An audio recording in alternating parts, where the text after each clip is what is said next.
The Phoenix Suns roll over in Game 7, losing by 33 points to the Dallas Mavericks. Plenty to get to as the weeks and months move on and we move on and all of that. But today, what happened? What can it tell us? And why did it happen? Let's go. Locked on Suns.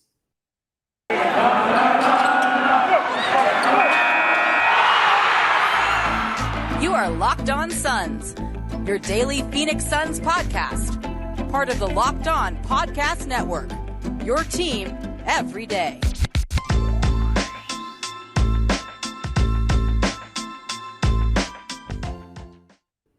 We are back. This is Locked On Phoenix Suns. We are part of the Locked On Podcast Network, and I'm your host, Brendon Kleen, a credentialed media member covering the Suns for the past 5 seasons and a contributor at Suns.com and Dime Magazine. Thank you for making Locked On Suns your first listen today and every day, even as painful as it may be. I do appreciate each and every one of you. As the offseason kicks off, hit subscribe, hit follow wherever you're listening. We're going to be responding and reacting to this game for a while, I think, and then there will be some big questions on the horizon. So do not go anywhere. Hit that subscribe or follow button and come along with us.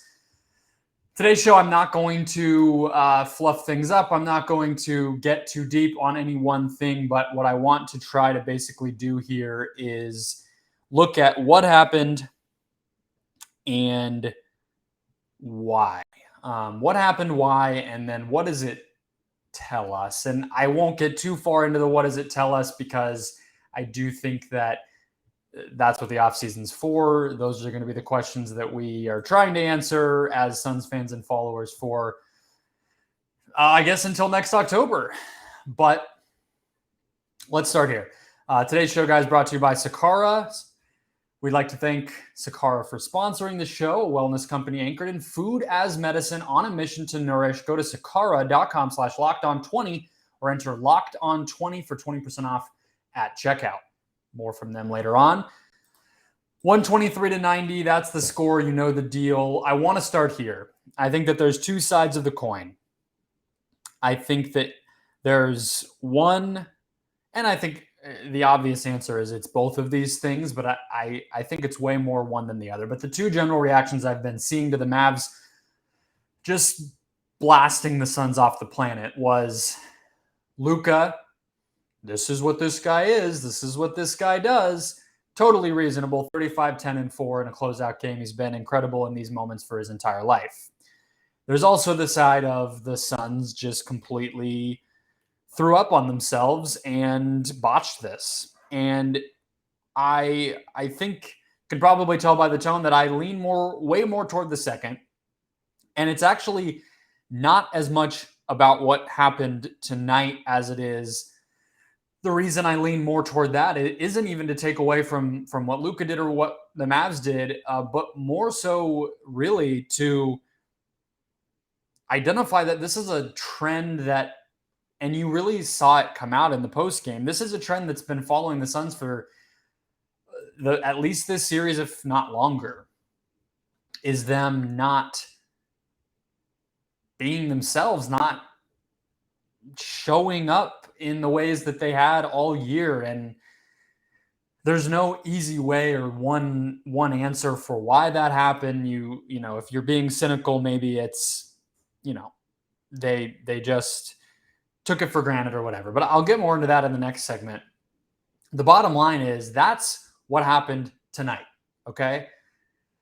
Luka in the third quarter is really when Luka came alive and like put this thing away. He closed the game. He opened it. I mean, he had 8 of his 35 were the first points that Dallas scored. But he didn't blow the top off of this thing.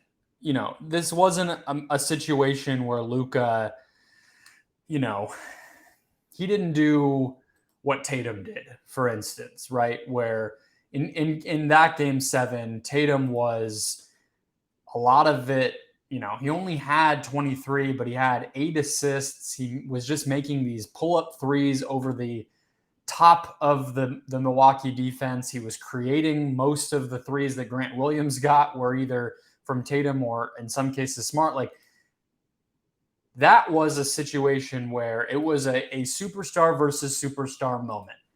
Giannis, his best, well, it wasn't really his best, was a little bit worse than Tatum's best. That wasn't this game. Obviously, Luka's performance was better than, I guess, Booker would be the person you would lift up in that mano-a-mano type of way.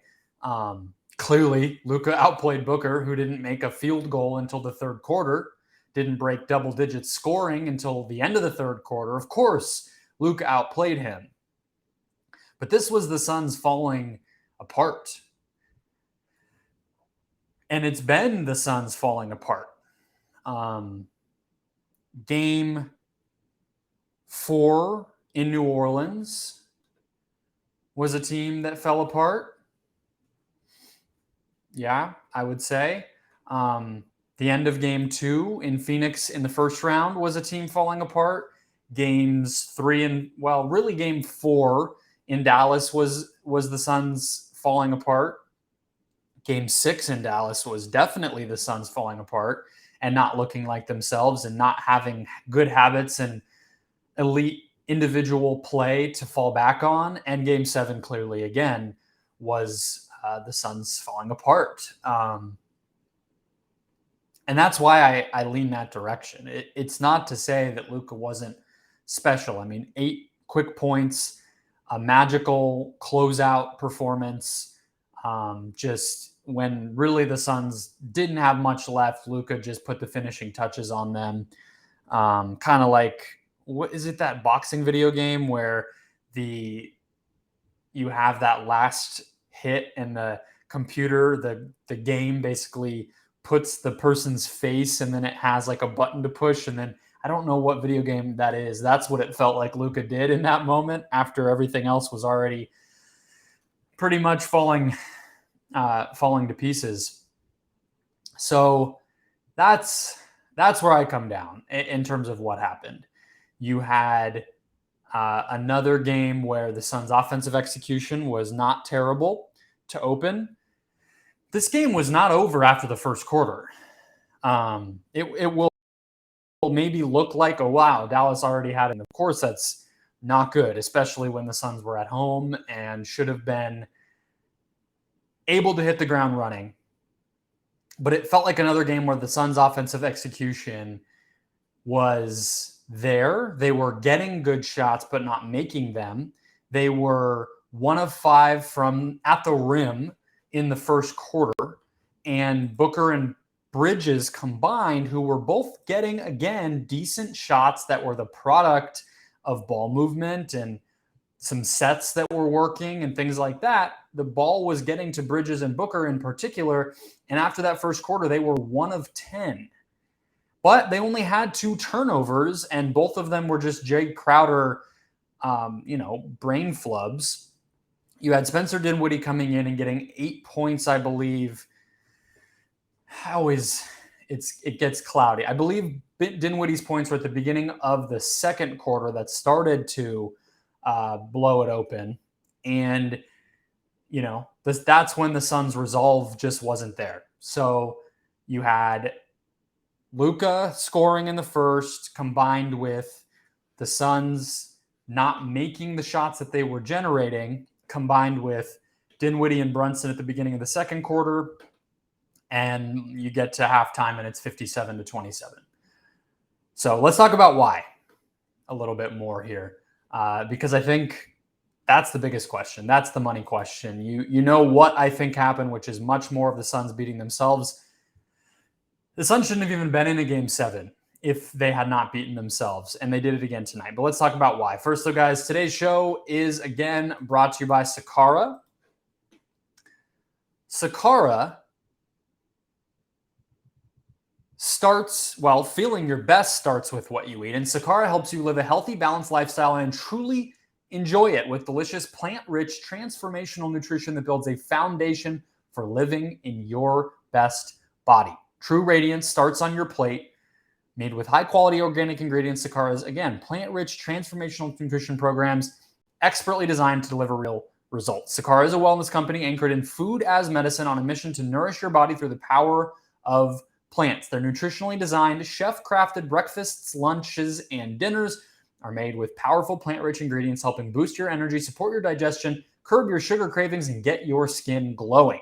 Plus, it's all delivered right to your door, ready to eat. Sakara's functional, plant-rich wellness essentials help you create a body you love living in. Look, I will just say Sakara tapping into plant-based food. I mean, first of all, Chris Paul can speak for it. Second of all, this stuff is getting really good. They're starting to crack the code where you can barely tell, and it's so much healthier for you. Right now, Sakara is offering our listeners 20% off their first order when they go to sakara.com/lockedon20 or enter code lockedon20 at checkout. That's Sakara, SAKARA.com/lockedon20 to get 20% off your first order. Sakara.com/lockedon20. We talked about what happened. Let's talk about why.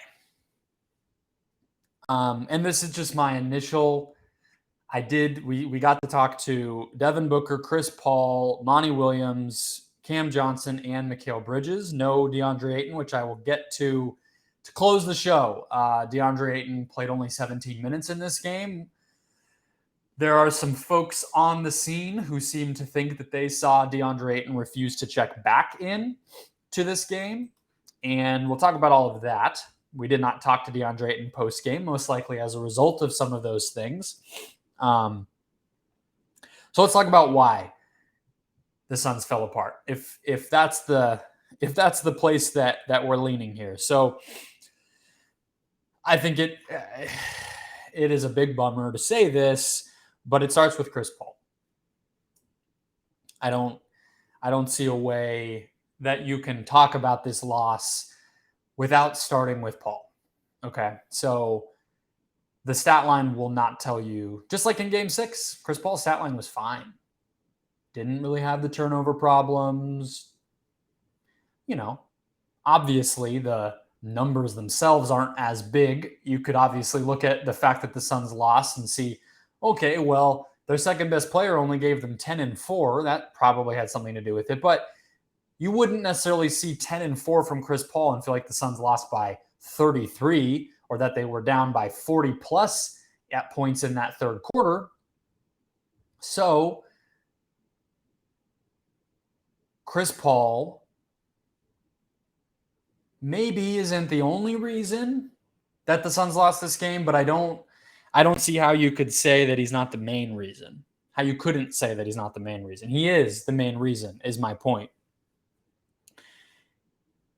He apparently, reportedly, his go-to reporter, Mark Spears of Anscape, ESPN, who used to be the Undefeated, reported post-game that Chris has a left quad injury, and that was affecting him. We also saw him at various points. I appreciate you guys on YouTube dealing with my hair flying around. This fan is on, but Spears reported that the quad injury was affecting him. We saw at points him grabbing what looked to be his ring finger and middle finger on his right hand. Whatever it is. And again, I just hate to use the injuries as an excuse, but whatever it was, Chris Paul was not himself. He was not a guy that was willing to shoot, even if he seemingly was able. I mean, again, this is very different than last year because when Paul had the hand thing or even the shoulder thing in the first round in the finals, Paul was just couldn't shoot. I mean, he couldn't shoot and he wasn't dribbling well. He would just cough up the ball. Neither of those things were happening so consistently this time. So it's just tough to know how much to blame on that. It feels like in games 6 and 7, Chris basically went into I'm not going to hurt the team mode. Okay, like he didn't turn the ball over, but he also wasn't really trying to do too much. And here's why that's a problem, because the Mavs have the thing that I think was underestimated about them heading into the playoffs is the amount of wing depth that they have. Forward depth to be able to play successful small ball between Finney-Smith, Bullock, Kleba, Dinwiddie, and, obviously Luka, and then even Brunson, who survived well in this series, not only scoring, especially in those second quarters, but being able to just hold up defensively, be able to play an equal, like he played equally physically to what Chris Paul was able to do. And that says a lot. Like that's right there, 7, 8 small ball players that you really trust. I think that was underestimated. And so when you have Chris Paul either, in games 3 and 4, trying to will something into existence, trying to create offense, trying to force the issue and failing, or you have him in protect mode, I'm not going to be the reason we lose mode. Either one of those things, when you have the swarming defense and the game plan that Dallas was able to execute, you can't win. This series needed Chris Paul to be at his best. Any of the X factors that we talked about in this series relied on Chris Paul being really good. Deandre Ayton attacking the Mavs on switches. Well, who's going to get him the ball? Who's the best at getting him the ball? Who's the best at manufacturing those switches and putting Ayton in position to succeed? Now, I'm not making excuses for Ayton. Again, that's a conversation I'm going to have in a second, but that's Chris Paul. When you talk about Mikal Bridges, who had arguably an even worse series in this series than he had in last year's finals, who is the guy who gets Mikal Bridges great shots? Whether that's on cuts, in transition, in the corner for 3, that's Chris Paul. You talk about Jay Crowder coughing up 2 turnovers in this game and being inconsistent from deep. Who gets him his shots? Chris Paul. Like, no matter which way you slice it, and you throw in the fact that Cameron Payne wasn't doing what he needed to do, it's so much of what happens. You at least, I said after game 6 with Aaron Edwards on this show that Chris Paul's game 6 in this series was worse than his game 6 against the Lakers in the first round last year, when he still barely had his right arm functional. He was like 4 of 12 from the field in that game, but he was 12 assists and just 1 turnover. He was running the offense.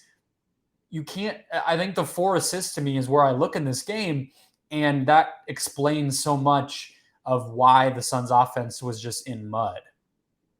Now, 2 things that I don't think Paul and his performance or his injury or whatever we want to call that quite all the way explains is, 1, the mentality and the mindset and the attitude and the intensity.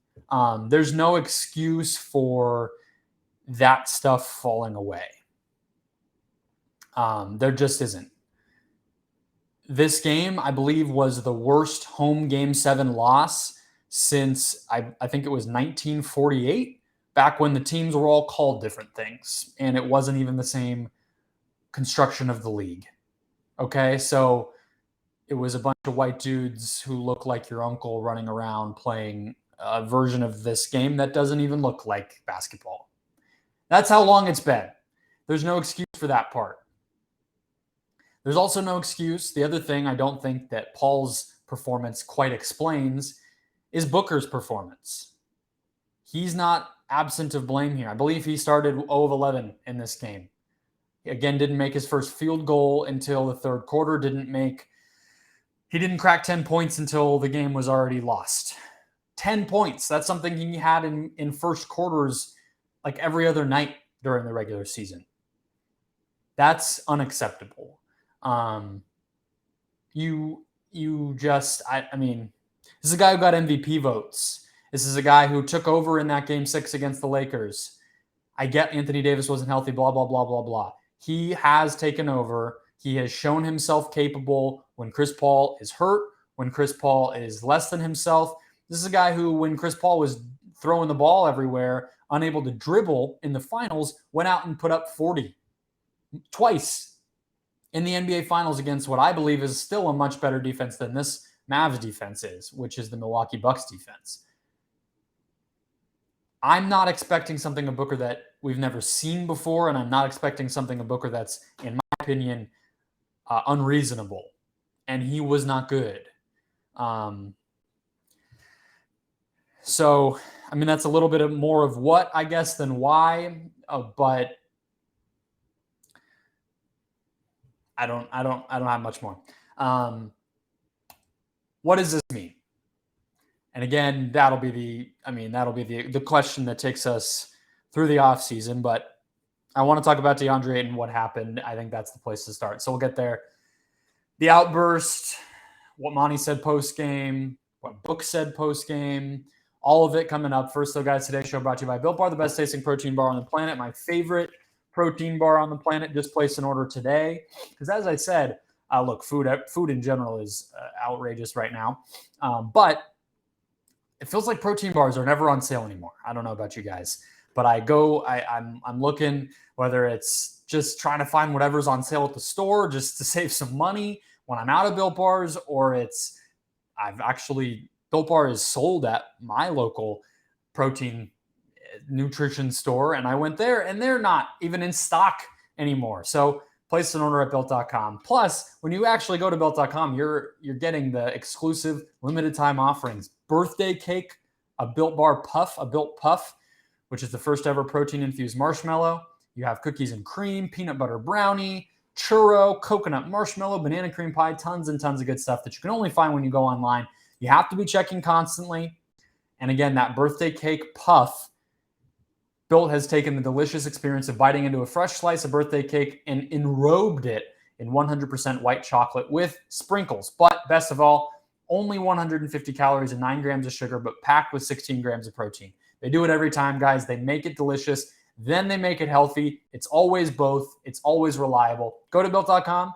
Get your hands on a limited time offering of that birthday cake puff, or try your favorite again. Try something new. Go back to your old favorite and use the promo code LOCK15 when you do to get 15% off your next order. That's promo code LOCK15 for 15% off at Built.com. All right, so I wanted to close the show with a little bit of what does this mean? Just my initial thoughts here, more so than anything else. We had Deandre Ayton play just 17 minutes.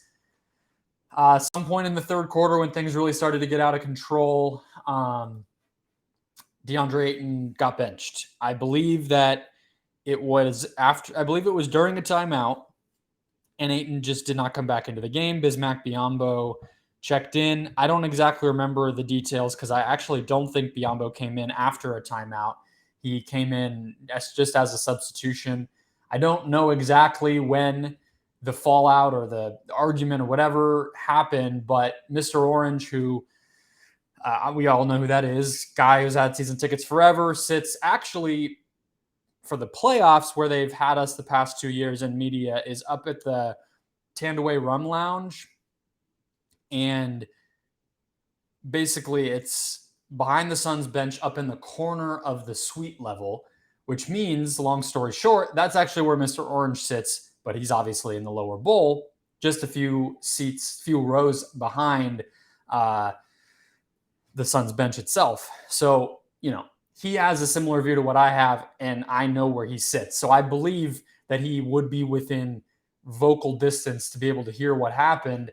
And what he said is DA had words for Monty on that substitution. Monty walked towards him and asked, "What did you say?" Then two coaches stepped in between them. You had a guy named Wes on Twitter saying, "Yep, I read Monty's lips," and he asked him if he wanted to play. Ayton said, "Nope." I would trust that a little bit less. I don't know if that person was in the arena or thought they saw something on the screen. I'm not sure. But bottom line is, Ayton obviously did not come back into the game. And when Monty was asked about it post-game, he very abruptly, sternly said, "That's internal." And that was it. So I don't know. And then here's what Booker said when asked about, he was asked about Ayton not coming back in, and sort of was reminded what Monty said, although actually Booker and Paul were both inside of the media room while Monty was giving his press conference, which is a very unusual thing. Most of the time, they're not even ready yet. And if they are, they wait outside the door. But Booker and Paul both were just standing there while we were asking Monty questions. Very strange situation. So he had already heard what Monty said. And here's what Booker said. Quote, his contract situation is between him and the front office. I care about him as a brother, just making sure his mental is right. Whatever happens, happens. Kind of hard to look so far in the future. He also made a point. He said, after he said just making sure his mental is right, he said something along the lines of just making sure he has everything off the court in order or something like that.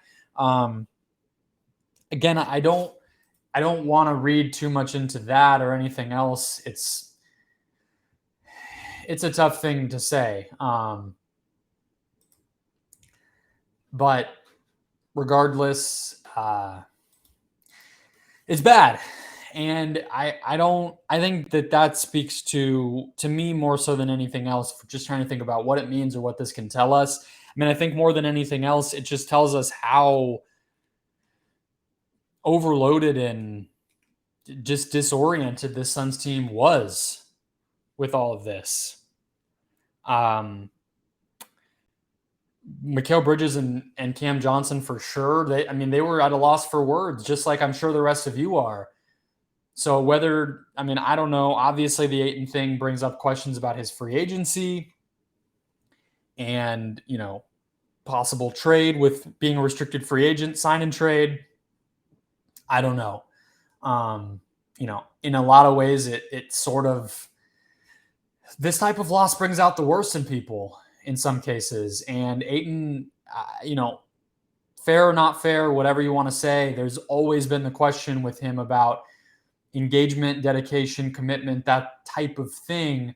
Is he somebody in a foxhole guy, so to speak? Is he somebody that when you are suffering this type of defeat is going to be there 100% for you? And I don't think it's unreasonable to, understanding we don't know the full story, and I'm not pretending to. The base facts here, if they're true, and just seeing how frustrated it seemed to make Monty, it brings a lot of that stuff back up into question. And you don't want to judge somebody off of their worst moment. You don't want to judge somebody off of, a bad situation like this and take the collective bedwetting that the Suns just did and place that on Ayton's shoulders by any means and say, wow, he really, he just wasn't committed. And this is all such a symptom of Ayton and blah, blah, blah. That's unfair. But it's also fair to question why he would do something like that. And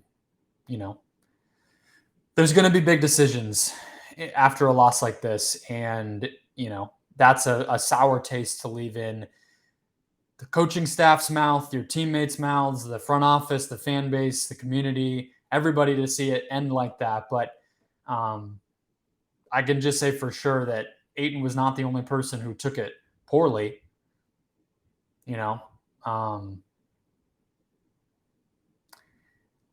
Bridges, Johnson, both of those guys, they were struggling. Booker and Paul, I think they just wanted to get it over with, wanted to not have to talk about it anymore. It's tough. So we'll have more throughout the rest of the week.